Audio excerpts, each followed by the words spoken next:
السلام علیکم پیارے دوستو، مزید ایسی ویڈیوز کے لیے آپ ہمارے چینل کو سبسکرائب کر دیں۔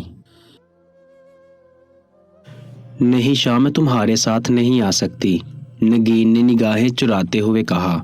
میں نے کہا نہ آنی، میں آپ کی ایک بھی بات نہیں سنوں گا، آپ کو میرے ساتھ چلنا ہوگا۔ کہنے کو تو میرا کوئی نہیں ہے، مگر زندگی میں کچھ ساتھیوں کا ساتھ ملا ہے۔ میرا عزیز و جان دوست حمزہ، جو میری زندگی کے بارے میں سب کچھ جانتا ہے، آپ سے مل کے کتنا خوش ہوگا۔ اس کی بیوی اور ایک بیٹی ہے، اور پھر ابان، آپ کے شہزادے کی شہزادی۔ وہ چاہ کر بھی نگین کو یہ نہیں بتا پایا کہ ابان لالا کی بیٹی ہے۔ وہ نہیں جانتا تھا کہ سامنے بیٹھی عورت یہ بات پہلے سے جانتی ہے۔ میری زندگی، میری محبت، میرا سب کچھ۔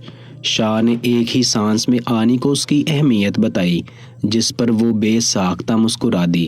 آپ اسے ملیں گی تو بہت خوش ہو جائے گی، وہ ہے بھی اتنی ہی پیاری۔ اب بس آپ میرے ساتھ چلیں، ابھی حمزہ کو فون کر کے بتاتا ہوں، وہ کتنا خوش ہوگا۔ پھر ہم لاہور بھی چلیں گے، ماما کی قبر پر۔ مجھے تو پتہ بھی نہیں میری ماں کہاں ہے، لیکن جب مجھے ہوش آیا تو ان لوگوں نے مجھے بتایا کہ تمہاری ماں کا جنازہ پڑھا دیا گیا ہے۔ وہ لوگ مجھے میری ماں کی قبر پر لے کر گئے۔ اپنی آنی کو اپنے دل کا حال سناتے شاہ ایک بار پھر سے رو دیا۔ شاید یہ رشتہ ہی ایسا ہے، ایک ماں کے آگے اولاد ہمیشہ ایک بچہ ہی رہتی ہے۔ شاید ہی اس کے آفس کے ورکرز نے اسے کبھی روتے ہوئے دیکھا تھا، لیکن آج تو ہر تھوڑی دیر میں آفس میں کوئی نہ کوئی جان کر دیکھ رہا تھا کہ شاہزر شاہ اتنا کمزور پڑ سکتا ہے۔ لیکن شاہ کو کسی کی پرواہ نہ تھی۔ اس کو اگر کسی کی پرواہ تھی تو سامنے بیٹھی اپنی آنی کی، لیکن نگین اس طرح سے اسے بنا اپنے بارے میں کچھ بتائے اس کے ساتھ نہیں جا سکتی تھی۔ اس لیے انہوں نے آہستہ آہستہ اپنی حقیقت بتانا چاہی، جسے سنتے سنتے شاہ کے چہرے سے خون ٹپکنے لگا۔ نگین نے شاہ کو اپنے بارے میں سب کچھ بتا دیا، یہ بھی کہ وہ ابان کے بارے میں بھی سب جانتی ہے، اور انہوں نے یہ بھی بتایا کہ گنوا ان کی بیٹی ہے۔ کیا گنوا میری ڈول ہے؟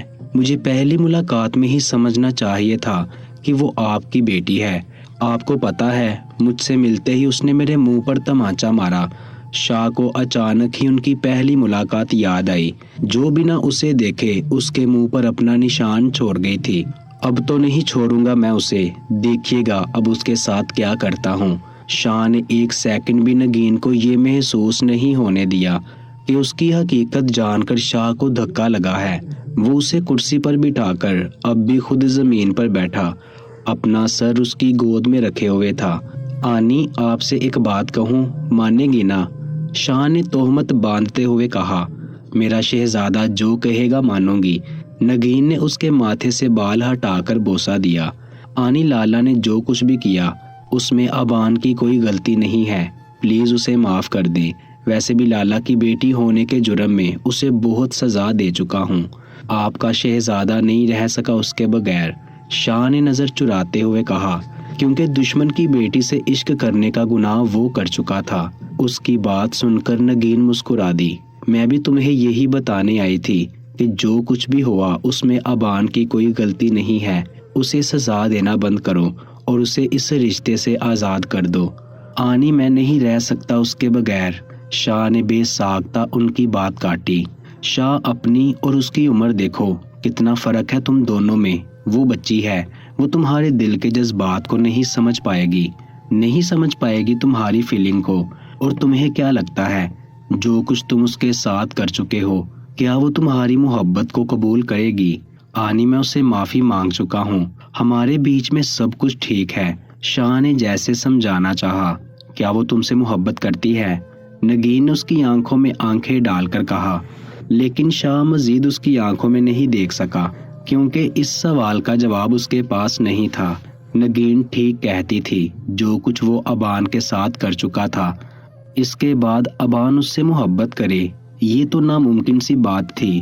میں نہیں جانتا آنی، مجھے بس یہ پتا ہے کہ میں اس کے بغیر نہیں رہ سکتا۔ شاہزر شاہ ابان کے بغیر مر جائے گا، شاہ نے کہتے ہوئے ایک بار پھر سے اس کی گود میں اپنا سر رکھا۔ شاہ، اس بات کا فیصلہ تم اس پر چھوڑ دو۔ اگر وہ تم سے محبت کرتی ہوئی اور اللہ نے اس کے دل میں تمہارے لیے جذبات رکھے ہوئے تو وہ تمہیں چھوڑ کر کبھی نہیں جائے گی، اور اب لے کر چلو مجھے میری بہو کے پاس، مجھے ملنا ہے اس سے۔ اس کے چہرے کی اداسی دیکھتے ہوئے نگین نے کہا۔ شاہ نے ابان کو جب کہا کہ وہ اس کی آنی سے ملے تو ابان گھبرا گئی۔ نگین کی شخصیت ہی کچھ ایسی تھی کہ پہلی ملاقات میں ہی ابان کو اس سے ذرا خوف محسوس ہوا، لیکن پھر وہ اتنے پیار سے اس سے ملی کہ ابان کو اپنی سوچ پر افسوس ہوا۔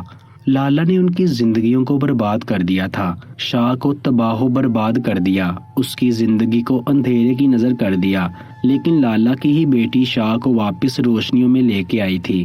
نگین ابان کے چہرے کی معصومیت میں کھوئی ہوئی تھی۔ اگر پہلی ہی نظر میں شاہ چاروں شانے چت ہوا تھا تو کچھ غلط نہ تھا۔ ابان سچ میں بہت حسین اور معصوم تھی، لیکن نگین کو اس بات کا بھی دکھ تھا کہ اس کے شہزادے کی ذات کی وجہ سے اس معصوم سی لڑکی کو اتنی تکلیف پہنچی ہے۔ ابان ان سے چھوٹی چھوٹی باتیں کرنے لگی، پھر اچانک ہی باتوں میں اس نے گنوا کا ذکر کیا۔ اس نے بتایا کہ گنوا کراچی میں رہ رہی ہے اور کچھ دنوں بعد تو وہ یہاں پر اس سے ملنے آئے گی۔ ایک پل کے لیے نگین کے دل میں اپنی بیٹی کو دیکھنے کی خواہش پیدا ہوئی، لیکن پھر یہ سوچ کر کہ اس کی بیٹی اسے قبول بھی کرے گی یا نہیں، وہ خاموش ہو گئی۔ اپنی طرف سے اس نے شاہ کو یہ گڈ نیوز سنائی تھی کہ اب وہ شاہ کے پاس نہیں بلکہ گنوا کے پاس پڑھا کرے گی، لیکن یہ بات شاہ کو کچھ زیادہ اچھی نہ لگی، کیونکہ وہ ابان کے ساتھ وقت گزارنے کے لیے اسے پڑھاتا تھا۔ تم اسے منع کر دو، میں تمہیں پڑھایا کروں گا، شاہ نے اس کی بات کاٹتے ہوئے کہا۔ نہیں، مجھے آپ سے نہیں پڑھنا، آپ پڑھاتے کم ہو گورتے زیادہ ہو، اور ویسے بھی مجھے آپ کی سمجھ نہیں آتی، میری آپ ہی خود مجھے پڑھایا کرے گی۔ ابان نے فیصلہ سنایا اور ساتھ ہی نگین کی رائے بھی جاننی چاہی۔ اس کا مقصد نگین کو اپنی سائیڈ کرنے کا تھا تاکہ وہ شاہ کو ڈانٹے، کیونکہ وہ شاہ کی آنی تھی، وہ شاہ کو کچھ بھی کہہ سکتی تھی اور شاہ آگے سے کچھ بول بھی نہیں سکتا تھا۔ اس لیے اس نے نگین کو اپنی ٹیم میں کرنے کا فیصلہ کیا اور اس کو پٹانے کے لیے پلاننگ بھی شروع کر دی، جو نگین اور شاہ دونوں ہی سمجھ چکے تھے۔ آنی بتائے نا، آپ کو کھانے میں کیا پسند ہے؟ ابان نے یہ سوال کوئی 16 بار پوچھا تھا، جس کا جواب نگین سادگی سے دیتی کہ وہ سب کچھ کھا لیتی ہے اور اس کی کوئی خاص پسند نہیں، مگر یہ جواب ابان کو کچھ خاص پسند نہیں آ رہا تھا، اس لیے وہ بار بار پوچھ رہی تھی، آنی اب میں آپ کے ساتھ آپ کے والے روم میں سویا کروں گی۔ اس نے بڑی معصومیت سے شاہ کے سر پر دھماکہ کیا تھا۔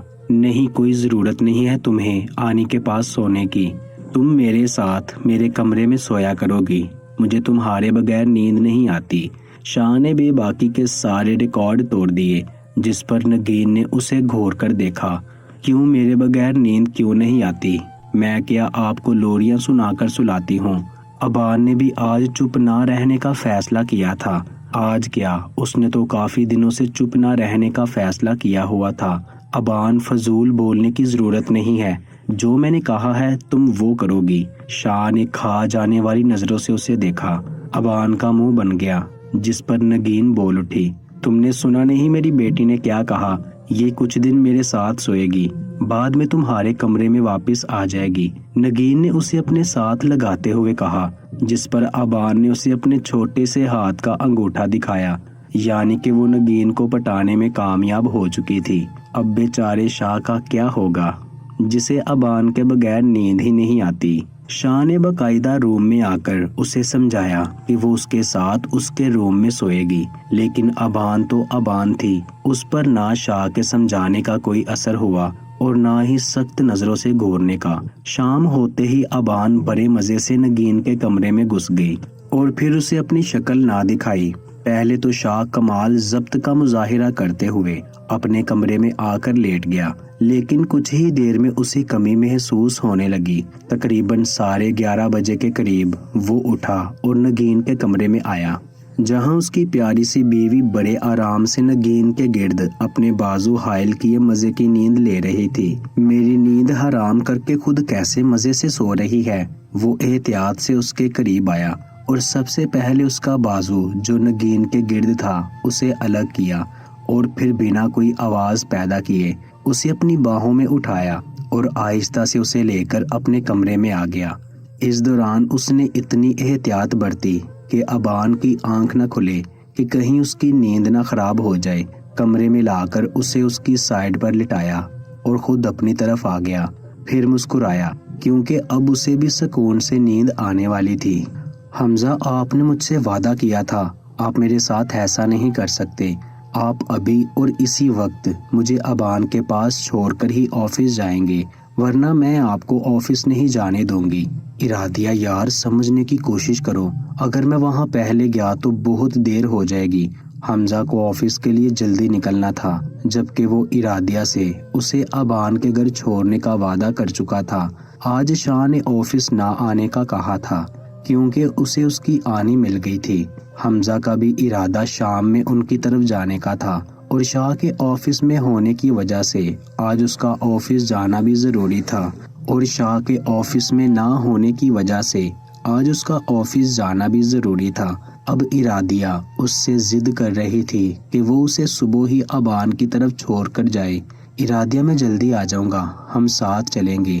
اس نے ایک آخری کوشش کی اسے سمجھانے کی کیونکہ وہ اس سے ناراض ہو رہی تھی۔ کتنا جلدی؟ ارادیہ نے ہار مانتے ہوئے پوچھا، جس پر حمزہ مسکرایا۔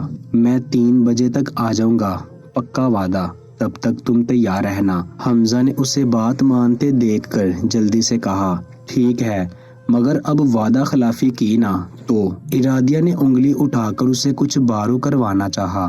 جی بالکل، کوئی وعدہ خلافی نہیں ہوگی، میں ٹائم پر پہنچ جاؤں گا، تم تیار رہنا۔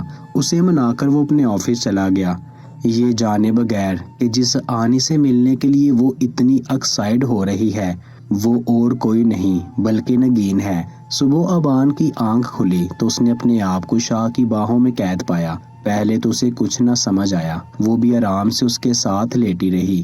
پھر تھوڑی دیر کے بعد اسے یاد آیا، وہ تو آنی کے کمرے میں سوئی تھی، تو یہاں کیسے آئی؟ پھر اس نے اپنے ساتھ سوئے وجود کی طرف دیکھا۔ میں نے سوچ بھی کیسے لیا کہ شاہزر شاہ اتنی جلدی ہار مان لیں گے؟ ابان نے سوچتے ہوئے اس کے پورے چہرے کا ایکس رے کیا۔ ابھی وہ اسے دیکھ رہی تھی کہ آواز آئی، رات تم نے پھر سے ایک غلطی کی ہے، تمہیں پتا ہے میں ایک ہی بار معاف کرتا ہوں، شاہ نے کہتے ہوئے اسے مزید اپنی باہوں میں جکڑا۔ شاہ کیا کر رہے ہیں؟ چھوڑے مجھے۔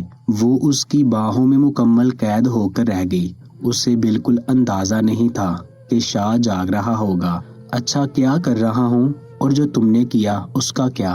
شاہ نے آنکھوں میں مصنوعی غصہ سجا کر اسے ڈرانا چاہا۔ ہاں تو وہ میری آنی ہے، تو کیا میں ان کے ساتھ نہیں سو سکتی؟ ابان نے اس کی آنکھوں میں آنکھیں ڈال کر پوچھا۔ شاہ کی محبت اور توجہ نے ابان کے اندر کا ڈر تقریباً ختم کر دیا تھا۔ اب اسے شاہ سے ڈر نہیں لگتا تھا، اس کے دل میں جو کچھ بھی ہوتا وہ آرام سے اس کو بتا سکتی تھی۔ تم کہیں نہیں سو سکتی سوائے میرے ساتھ اس کمرے میں، تم صرف میری ہو، تم پر صرف میرا حق ہے، میں نہیں رہ سکتا تمہارے بغیر، شاہ نے اس کے ماتھے کو چومتے ہوئے کہا۔ اور اگر میں مر گئی تو؟ ابان نے ہنستے ہوئے پوچھا، لیکن اگلے ہی لمحے ابان کو اپنا دم گھٹتا ہوا محسوس ہوا۔ شاہ کا بھاری ہاتھ اس کی گردن پر تھا۔ آج کہا ہے، آئندہ ایسی بکواس کی تو میں تمہیں خود اپنے ہاتھ سے جان سے مار دوں گا۔ شاہ، میرا دم گھٹ رہا ہے، ابان نے گھٹی ہوئی آواز میں کہا اور اس کا ہاتھ اپنے گردن سے ہٹانا چاہا۔ آج کے بعد ایسی کوئی بات مت کرنا ابان، شاہ نے غصے سے کہا اور اسے کھینچ کر اپنی باہوں میں لے لیا۔ میں تمہیں آخری بار کہہ رہا ہوں ابان، میں تمہارے بغیر نہیں رہ سکتا۔ تم آئی ہو تو میں نے زندگی جینی شروع کی اور تم اسے ختم کرنے کی بات کر رہی ہو۔ ابان کی آنکھوں میں آنسو دیکھ کر شاہ کا غصہ کچھ کم ہوا تھا۔ چھوڑے مجھے، آج گنوا آپی آنے والی ہے، ابان نے ناراضگی سے کہا۔ ابان، تم مجھ پر غصہ کرو، مجھ سے ناراض ہو، لیکن مجھ سے دور جانے کی بات مت کرو۔ تمہارے شاہ نے تمہیں جینے کا مقصد بنا لیا ہے، اگر تم مجھ سے ایک پل کے لیے بھی الگ ہوئی تو میں پاگل ہو جاؤں گا، اور اگر پاگل نہ ہوا تو مر جاؤں گا۔ شاہ اس کے چہرے کو چومتا اٹھ کر فریش ہونے چلا گیا، جبکہ ابان اس کی شدت پسندی کو حیرانگی سے سمجھنے کی کوشش کر رہی تھی۔ ابان یہ سوچ رہی تھی کہ وہ آنی کو کیا جواب دے گی، لیکن آنی نے اس سے کچھ بھی نہ پوچھا۔ وہ خود بھی جانتی تھی